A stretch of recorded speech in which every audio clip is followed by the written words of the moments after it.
Between apps like Uber Eats and Bite Squad, you can now get pretty much any meal you want delivered.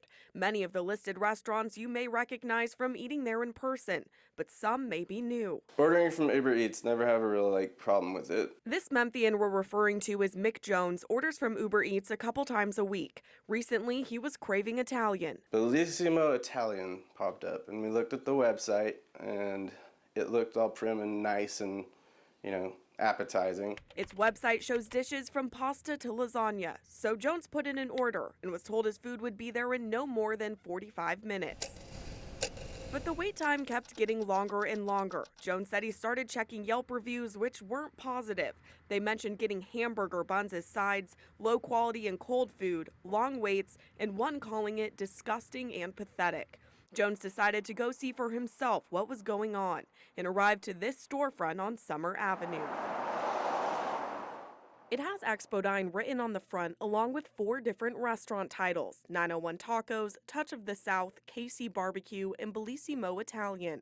It's not a place to dine in, but where food is cooked to go out. So there's this lady in this kitchen area without any gloves on, no real official nothing. She was just wearing casual clothes, looking frantic as hell, trying to get these to-go boxes in a bag. Jones says there was a man yelling at her and a little girl standing nearby. Immediately I was like, this ain't right. He said he told them to keep the food and refund him. He says his Uber Eats driver was also there waiting. They talked outside about the odd experience. She said that she was standing there and in her confusion was watching this lady eat the food that she was preparing into these Tupperwares and licking her fingers, no washing of hands, and just really kind of grossed her out. Grossed out and disappointed, he left his own complaint. We found all 4 of the listed restaurants are available for delivery on Uber Eats or Bite Squad. We ordered from the restaurant Bellissimo on Uber Eats to see what we'd get. To be fair, it came in a timely manner and was decent quality.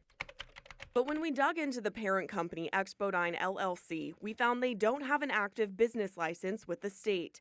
The Secretary of State told us Expodine filed one last October, but missed their first report that was due this April. He said there's been no evidence the business tried to reinstate it. We also couldn't find a required permit from the health department for the company or any of the restaurants. According to the health department, any facility selling or preparing food is required to have one. It's very important because that way the public knows they're receiving a product that should be safe. At least we feel by permitting the facility that they are in a place that is providing something that's safe, that's regulatory. So how has Expodine been able to sell hundreds of orders of food? According to Uber Eats, they have a qualification process in place to verify a restaurant before partnering with them.